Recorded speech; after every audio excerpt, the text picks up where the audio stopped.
Step across the threshold of an Amish home, and you'll discover rules so deeply ingrained that no one needs to speak them aloud.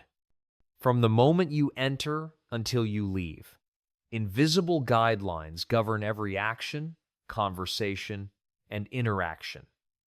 These 10 unspoken rules shape daily life in ways outsiders never imagine. Silence hierarchy. Inside Amish homes, speech follows a strict hierarchy that everyone understands without explicit teaching. The father speaks first, speaks most, and speaks with authority that ends discussions rather than opening them. Children don't interrupt adults under any circumstances. Speaking, when not directly addressed, brings swift correction. Even urgent needs wait until appropriate breaks in adult conversation occur. The silence teaches respect, but also trains children to suppress immediate needs in favor of hierarchical protocol. Women speak primarily to manage household matters, redirecting children's behavior or responding when husbands directly address them.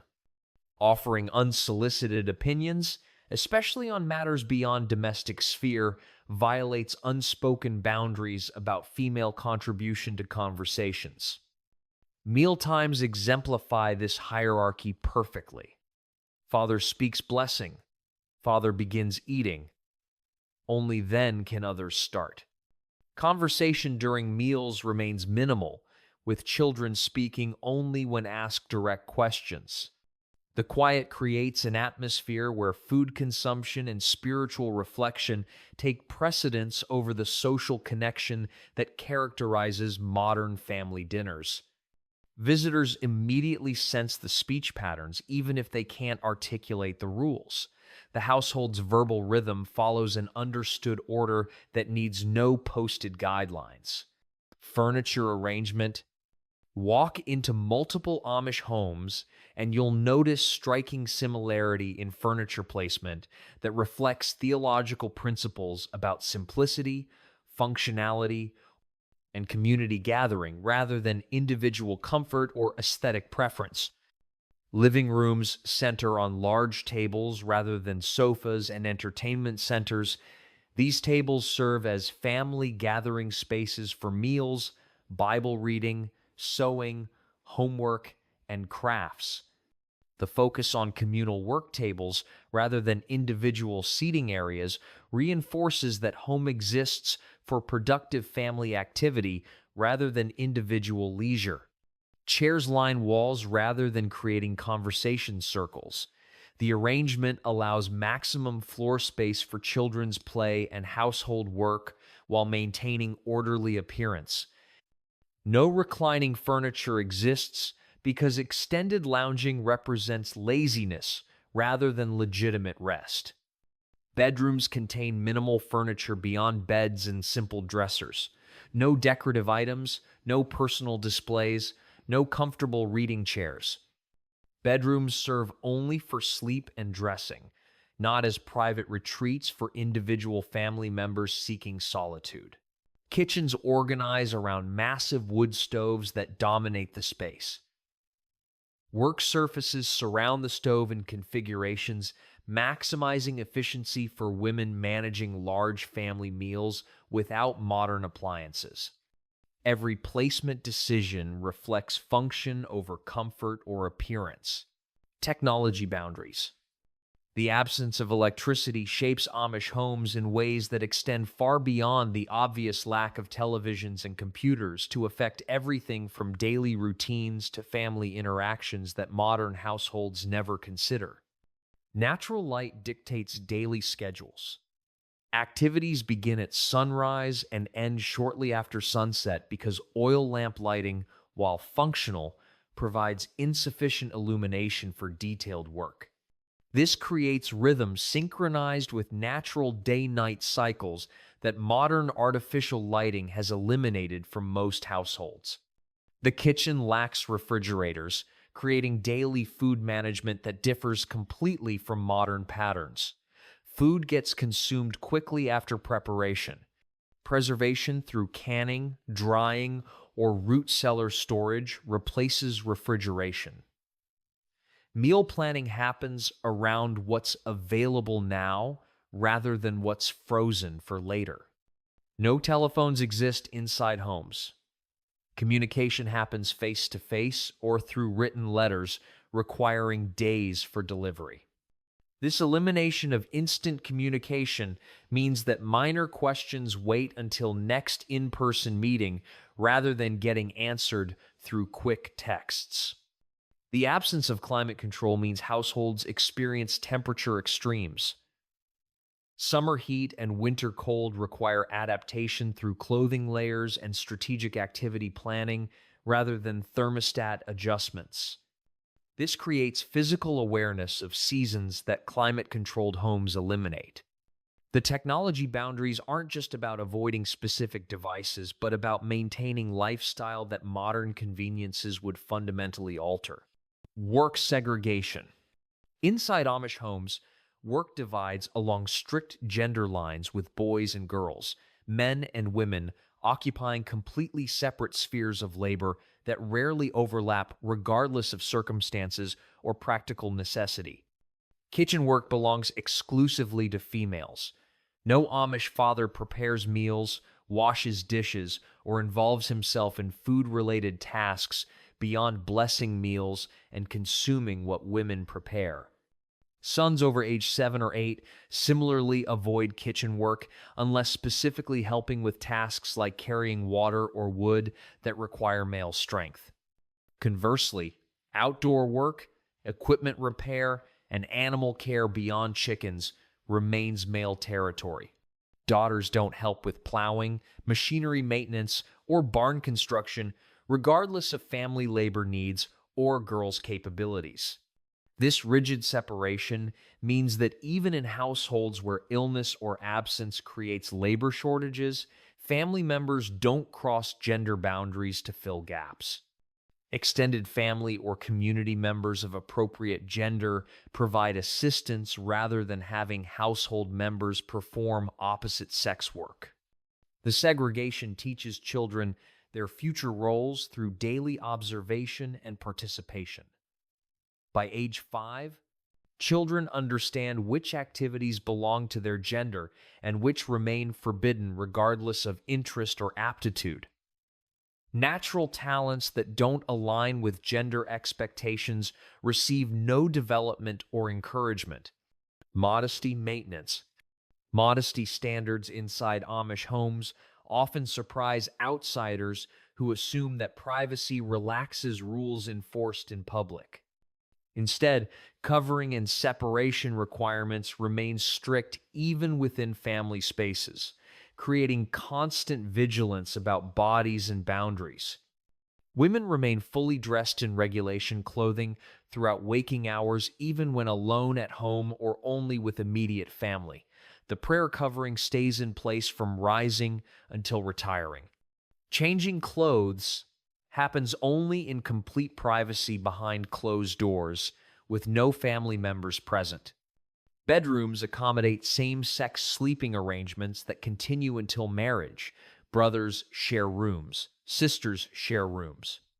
This separation prevents any accidental exposure to opposite-sex bodies, even among siblings. Bathroom use happens with door closed and speed, with extended bathing or grooming discouraged as potentially vain. Physical affection between family members remains minimal and follows strict patterns. Fathers don't embrace daughters past early childhood. Mothers show limited physical affection to sons as they mature. Married couples display no affection publicly, no hand-holding, embracing, or kissing where children or others can observe. The constant covering creates relationship between family members characterized by physical distance. Touch happens primarily through work. Mothers assisting young children with dressing, fathers correcting sons through physical direction during work training. Affectionate touch nearly disappears in favor of task-oriented contact. The modesty emphasis inside homes teaches that bodies remain shameful or dangerous even in private family contexts, requiring perpetual management and concealment. Prayer timing. Prayer permeates Amish households through scheduled and spontaneous moments that create spiritual rhythm, structuring each day from waking through bedtime in patterns that modern rushed families rarely maintain. Morning prayer happens before breakfast with the entire family gathering. The father leads, speaking aloud or silently depending on family preference and community customs. This prayer requests blessing for the day ahead, acknowledges dependence on God's provision, and commits the household's activities to divine purposes. Meal prayers occur before every eating occasion: breakfast, dinner, supper, and any snacks substantial enough to qualify as meals. The prayers are typically silent, with family members bowing heads for 30 seconds to a minute before the father signals completion by raising his head and beginning to eat. Evening prayer concludes each day, again with family gathered. This prayer reviews the day's events, confesses failures, expresses gratitude for blessings received, and requests protection through the night. The structure creates accountability as family members reflect on how they spent their time and whether their actions aligned with faith commitments. Additional spontaneous prayers respond to specific situations: illnesses, accidents, difficult decisions, or any circumstance requiring divine guidance or intervention. Children learn that prayer represents first response to problems rather than last resort after human solutions fail. The prayer rhythm creates household atmosphere permeated by spiritual awareness that modern families struggle to maintain amid competing demands and distractions. Visitor protocols. Guests arriving at Amish homes encounter hospitality guided by unspoken rules about appropriate greetings, conversation topics, seating arrangements, and food offerings that differ substantially from modern entertaining customs. Visitors don't announce arrival with phone calls, but simply appear at doors during daylight hours when visits seem appropriate. The lack of advance warning means households must maintain constant readiness for guests who might arrive unexpectedly. Greetings happen without physical contact beyond handshakes between men. Women nod acknowledgement to male visitors. Female visitors receive similar restrained welcomes.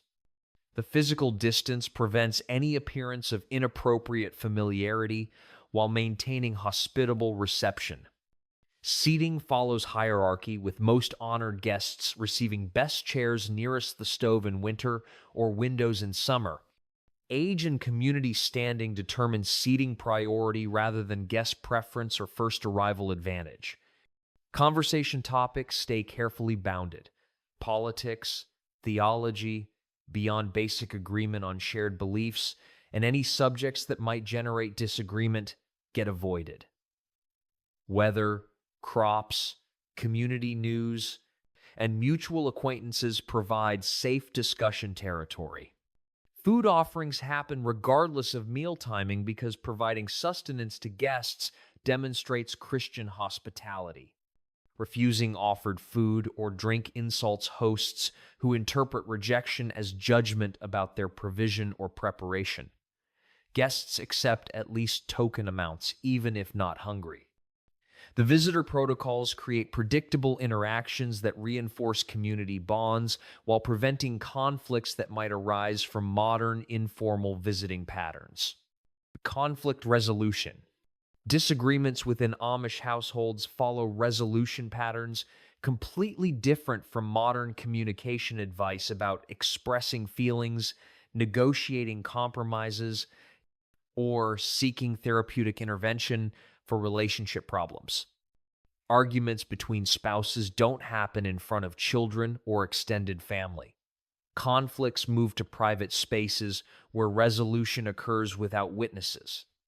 The privacy requirement means that many marital tensions remain unknown to anyone outside the couple, preventing outside intervention even when one spouse dominates or mistreats the other. Children don't argue with parents under any circumstances. Obedience is immediate and without negotiation. A child's perspective on whether parental directives seem fair or wise carries no weight in decision making.